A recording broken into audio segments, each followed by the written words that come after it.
Welcome to the podcast live. Uno Mousse. Today, Léo. Aujourd'hui.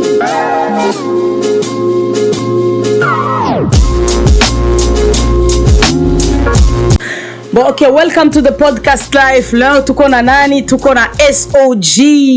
No, me tutasema tu ba host wenye tunapenda muziki wa Barundi, tunapenda muziki wa Barundi sana. Tunapenda muziki wa Barundi. Tunapenda muziki wa Barundi sana. Tunapenda muziki wa Barundi. Muziki wacu nabo bantu birasa mu mutwe bibaza umenga man. Tunarudia basi ku Dr. Wewe unapenda sana Dr. Muziki wa Burundi wenyewe unapenda.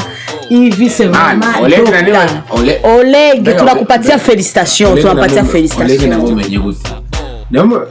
Oleg na mumenye baki mwita noze ngo délégué général. Numva délégué général, délégué général. Ariko ndagerageza kurondera ndaraba nti umutipe yakoze iki. Ariko numva yari ko aravuga mama n'umuntu yihagarara ko kabisa. Self confidence. Yari ko aravuga ava yuko asohora ikintu cyashitse ko bien tranquille. Ati gawo no mutipe si muchezo. Ariko no anaweza vraiment. Anaweza muziki wake. Oleg, mpatie message basi, mpatie message. Mwambie nini? Mwambie anaweza, alifanya muziki wa bien. Oleg urashoboye. Oleg urashoboye. Oleg urulimbo rurivye vraiment. Neza. Man. You don't know me. But you know what? Vraiment.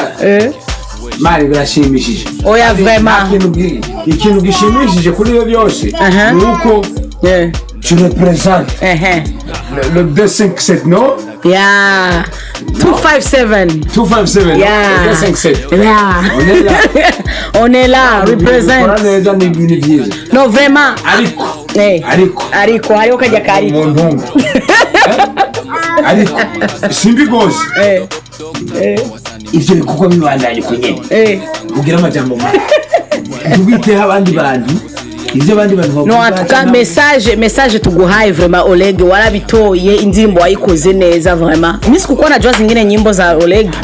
Sikuwa najua zingine nyimbo, lakini vraiment si unajua kama nyimbo ili hit. Oleg, endelea même sorte de chanson. Endelea même sorte de chanson pour ta réussir. Oui. Ndaje kwa nivyo bigezweho. Nivyo biri mu gihugu. Yeah. Oleg, nimba uri kurakora beno. Yeah. Okay. Injura chagura ninde nande azara kubajagize ibibazo. C'est ça, uspatie entrevue n'importe qui, n'importe comment. Kubiholiriza. Yeah. Ibintu by'ama entrevue uhereza umuntu wari we wese. No, fachana nayo. Ubushyira ku ruhande ukabirinda. Umwe babiri wewe ucaguye wenyene. Yeah. Uzura baheza entrevue. Yeah. Sigo, j'espère yuko niko navuga ngira gushikira ushara ubigira ko kuza. Man, umuziki barawushoboye. Ni imyitwarariko. Imyitwarariko yanyu niyo ituma ata mais ukimpatia conseil nyutaza kumpatia unasema okay tuvuge en general abarundi abari review b'abarundi une fois banasikia ke bana hit ku radio, bana hit ku YouTube, bana hit muziki wao unajulikana. Ndio umepiga muziki umejulikana.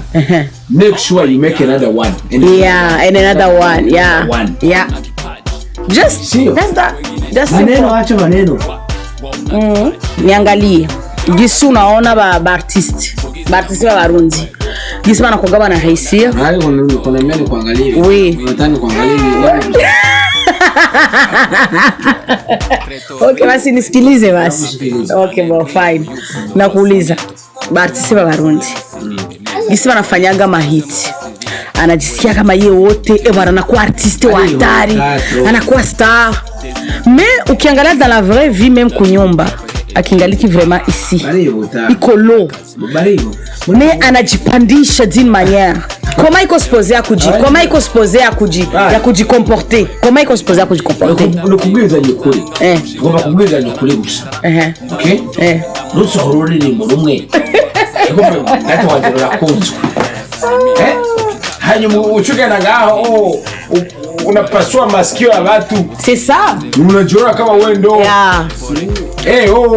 Na banaze. Haragara bati haja abandi bara bashasha babishoboye kuturusha. Ariko urasohora ururimo rimwe. Usohora ururimo ruryoshe. Ariko ntubigireko parce que ubigiriyeko bikaca bikwereka nkuko umenga washitse. Mais utaba créatif. Autre chose, sur autre chose, c'est ça, ben voilà. Voilà, mais oui. Sasa mimi nakujibia.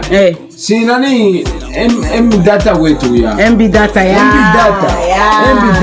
Man. MB Data. Nakupokeza heshima zote na kupokeza ibikombe byose. No kunangararako vraiment. Ndio ashaka kunangarareko. Ukitaka ninangarareko. Mimi nakupokeza heshima zote kabisa. Nakupokeza heshima zote kuburyo mwafi uratahura no umuziki. Wewe mwenyewe ulijua. Wewe mwenyewe ulijisikia hemo. Kwani na uenda kwa hiyo vitu useme abantu na fashion na watoi tukana mbele nani. No, vraiment MB Data vraiment nilipenda hii nyimbo. C'est justement wao kuna sema ke ulipenda nyimbo na uko prea ya kufinancer dedans. Ukuna sema tuko prêt à financer pour la vidéo non? Uko prêt à financer. Bon message ya we tunakupatia we MB Data. Bawa iko prêt à financer pour na kunangarara. Na kintu kishisha yo kumva ababanyi bacu bacu murabazi no? Kumva bakavuga ngo umuziki wabo burakaze kurusha uwacu. Yatawe kuva kera iwacu. Ariko rero ikintu ngomba gushigikira kandi kigaragaza yuko ntabwo ibintu by'amajambo gusa byo kuvuga. No vraiment MB Data ururimo nguru. Man msitafute mambo ya kusema ngo labda huyu jamaa atafutia na nini kuniprofitia ama nini. No vraiment no kunangararako uliweza kabisa. Uifanya na ni video hii unataka. I'm willing to put some money on it. Prospect on that kabisa, pros on that. Umvise hari umuntu ashaka financer video man. Mais par exemple, on sait pas close bafitaniye n'abandi ba producer babo, on sait pas. Maybe Gendirimbo if il se close quelconque tutazi. Pourquoi il n'a pas fait la vidéo, on sait pas. Mais vraiment on aime la chanson. Ikindi kintu ni muze mutugirira imiziki watutamba tukinywera tukitambira. On a pas. Oui, c'est vrai, sometimes on a besoin de kwicara tukumviriza umuziki tukarira tukumva tukinjira muri emotion, no? Ukinjira muri emotion, mais ariko sometimes 90% on a besoin de la musique qu'on peut danser. On va 90%. Bella. Non, vraiment no kunangarako waraduhaye muziki uryoshe vraiment. Oui. Le muziki utegeza kwemeza abandi bantu. Turabisubiyeko wavuze yuko turabisubiyeko. Message wavuze que uri prêt gutanga mahera pour la vidéo. Tu serais prêt gutanga mahera pour la vidéo. Which means that fanya video ya hiyo nyimbo mano nzogura ndakenda mama ndalala na nini. Okay, usikosi kutafuta SOG the rapper, usikosi kumtafuta. Ndio nasema sasa wewe ushikira umuziki no kugwanya yuko abantu runaka bavuga ngo umuziki w'Ikirundi ntikibaho cyangwa ngo warazimye. Man, I'm willing, je suis prêt de faire des sacrifices ntange ibyo mfise kugira ngo basi Man, mimi niko tayari kuna ni kujulishana nani. Okay fine. Tumesikia wake uko prêt kufinance. Ndio mwaza kwa muziki muroni muziki kironi ni na nawe wewe. Twende napo kwa Alvin Smith. Alvin Smith Parle-moi si la vache. Je considère comme la vache. T'as entendu le message Alvin? Parle-moi. Parle-moi, tu n'as pas besoin de parler plus, man. You got it. Tu sais qu'est-ce que tu vas faire là actuellement? You got it. Tu sais qu'est-ce que tu vas faire? Tu vas dire, lui il est qui, lui comme Dieu. Encore là une fois, là, je vais te dire, parle-moi. Ok, mais mon exemple. Pas trop là. Mon exemple. Ok, parle trop. Alvin, tu parles trop là. Quel est yoko? Ukiweza kuikofa na bandi bantu bose cyane kubarusha no kora ibikorwa byawe man ikonsantre ku muziki parce que si on regarde si muje konsantre ku vitu venye mnaweza ni muziki tu hamna besoin ya kusema sana mais par exemple quand on cherche Burundi mais c'est quelle vidéo qu'on tombe dessus on tombe sur Sadbi na nous en Alvin Smith voilà Murama which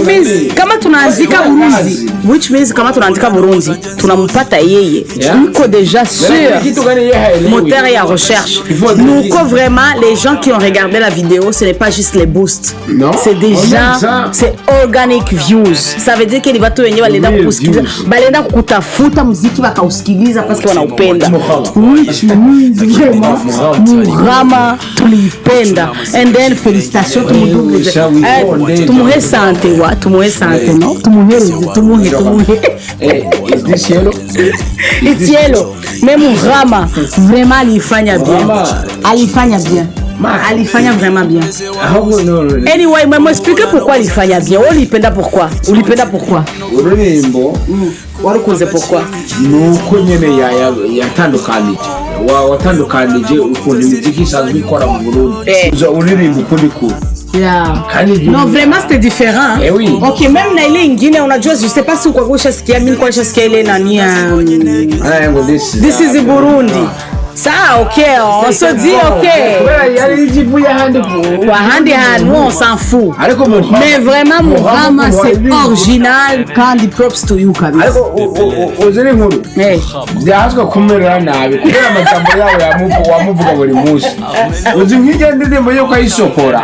wari umaze iminsi utanagaragara ku marezo sosio utanavugwa mani sawe iyo impact plus positive mugano mu ntagorane niko byarabaye ni correct irakunzwe mais là il faut kumubwira le pourquoi ikunzwe là par exemple pour les uniformes uniforme vraiment yambaye ipantaro nimeze nka jeep mais vraiment c'est trop artistique c'est différent c'est vraiment différent ushobora kubazwa ngo none nk'ivyo bintu wambaye abarundi babandi les aigris bari wambara jipo akakubaza ngo kubera iki ngo icyo nambaye jipo mais ikije gipantaro wari wagikuye mais vraiment c'est différent c'est trop artistique uzobabwire yuko ari artistique artistique Alvin, ça c'est un produit. Tu es un produit, tu vas te voir. Donc, il faut que bijana muze objectif yo kwidandaza. Murama. C'est bon. Non, wowe kunubona umuziki lala ukunubona umuziki w'Uburundi ubona gute? Barihuta bose audio wayo wese abakoze ururimo rimwe kumva mwisha ngo umusani moja kwa moja anafika na kosea watu adabu wanafanya nini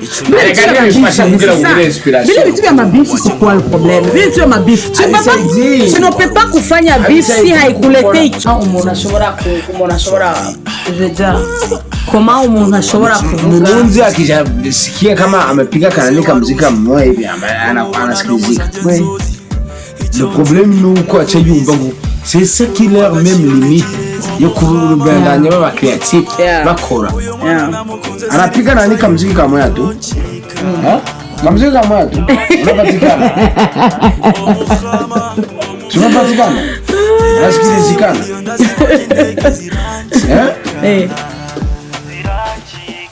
tu sais combien de personnes combien de banakwaga banani ba rabaisser wengine bana sous-estimer wengine oui pako hiyo façon ni ugishika wangu oui yo giziyo chance washise mura verone maruna akabakwakiye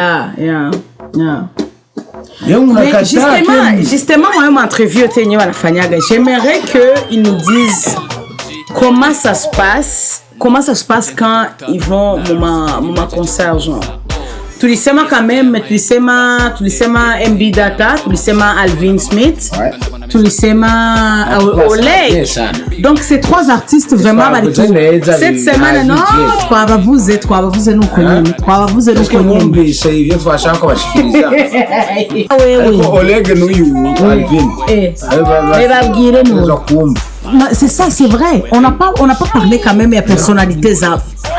Moi, je trouve MB Data hier, c'est une sana. Bale bangine bali manifester sana, bali Calesi, cache-toi tabarnak. Appuie-toi tabarnak. Je pense quoi. Anyway. Non, tu quoi tu tuseme? Pourquoi tu tuseme nani personnalité za baba artiste? Nani bale artiste batatu betu en même temps là, il faut qu'il arrête son arrogance là, ça sert à rien. Il est jeune. Oui, il est très jeune. I know. Il va avoir 22 ans. Ouais. Qu'est-ce qui te dit qu'il est arrogant? Pas arrogant, il se connaît le gars. Le gars il se connaît. Tu sais ce que tu dis que c'est arrogant? Moi pour moi, je trouve une quoi kuliko kuiduza. Anajijua. Ben voilà, mais je t'ai posé la question sur Alvin Smith. Comment toi tu le trouves? Moi je trouve qu'il parle trop. Toi. Ouais, il parle trop, c'est ça. Tu sais quoi en plus? Le fait que niveau c'est tellement avaler des vivacs. Ah non, mais oui. On dirait. C'est que ça coule. Kujisha bugufi par rapport à eux. Attendez, tu vas te marier. Mais oui. Vraiment, Alvin Smith, il vient de dire à Mohama. Nambari Mohama. En tout cas, tu l'as eu très bien. Voilà, il t'a eu kabisa, mais il vient nous dire au entrevue, arrêtez ça. C'est pas comme ça qu'on uteleza kumenyekana man. Mukora ibintu byiza mukora umuziki mwiza. Let's faire la lila.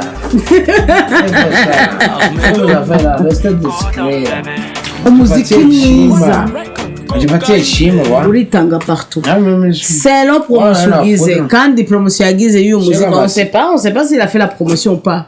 Mais vraiment, peu importe na autographe la promotion musique mwiza uri voyage. Unatachokoza ndi mu rugendo ndiko ndagenda abankurikiye bafasha amabesto ndi umukobwa sindi umuhungu mfise amabere simfise niyambare nk'umukobwa niyambare nk'umuhungu ngo n'ikibanzi icyo ntacyo tuzi iyo niko tuswaga bambonye n'abahungu bazoherera mu nzu n'ubumaraya bwiwe ayo mazina yose mumanaho mutanzi uzi unyita KB mugore wa SOG.